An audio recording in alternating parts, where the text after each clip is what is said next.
شیخ Saadi کی حکایتیں۔ مردان خدا اپنی عبادت پر ناز نہیں کرتے۔ میں نے ایک درویش کو دیکھا کہ وہ کعبے کی چوکھٹ پر اپنا سر رگڑ رہا تھا، رو رہا تھا اور کہہ رہا تھا کہ اے غفور، اے رحیم، تو جانتا ہے کہ مجھ ظالم اور جاہل سے کیا ہو سکتا ہے۔ عبادت گزار عبادت کا بدلہ چاہتے ہیں اور سوداگر سامان کی قیمت چاہتے ہیں۔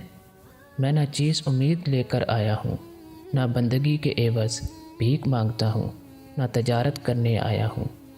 میں یہ نہیں کہتا کہ میری عبادت قبول کر لے، ہاں معافی کا قلم میرے گناہ پر پھیر دے۔ دوسروں کے عیب۔ لوگوں نے ایک پرہیزگار آدمی سے پوچھا کہ فلاں عابد کے بارے میں لوگ بری بات کہتے ہیں، آپ کا اس کے متعلق کیا خیال ہے؟ اس نے کہا کہ میں اس کے ظاہر میں کوئی عیب نہیں دیکھتا، رہا اس کا باطن تو میں غیب کا علم نہیں جانتا۔ جس کسی کو تو پرہیزگاری کا لباس پہنے ہوئے دیکھے اس کو پرہیزگار اور نیک ہی سمجھ۔ نادان دانا۔ جالینوس نے ایک احمق کو دیکھا کہ ایک دانش مند آدمی کے گریبان میں ہاتھ ڈالے ہوئے تھا اور اس کی بے عزتی کر رہا تھا۔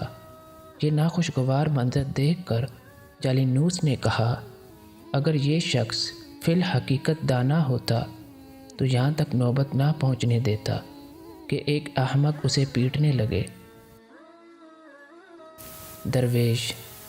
ملک شام کے ایک غار میں ایک درویش ہر وقت عبادت الہی میں مشغول رہتا تھا۔ اس کا نام خدا دوست تھا۔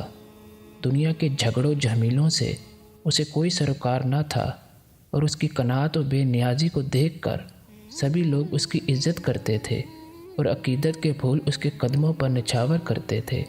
اس علاقے کا حاکم بڑا ظالم تھا اور لوگ اس سے بڑی نفرت کرتے تھے۔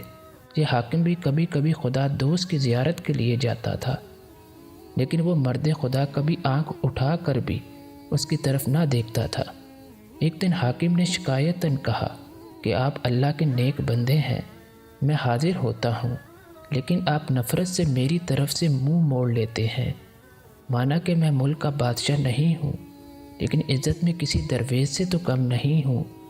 میں یہ نہیں کہتا کہ آپ مجھ سے کوئی امتیازی سلوک کریں، تاہم اتنی توقع ضرور رکھتا ہوں کہ آپ عام لوگوں جیسا سلوک میرے ساتھ کریں۔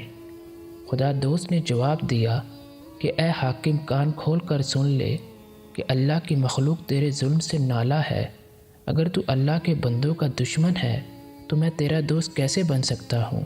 اور اگر میری تیری دوستی کی کوئی راہ نکل بھی آئے تو اس کا کیا علاج کہ خدا تجھے دشمن سمجھتا ہے، اور خدا سے دوستی رکھنے والے کی اگر کھال بھی ادھیڑ دی جائے تو وہ دوست کے دشمن کا دوست نہیں ہو سکتا۔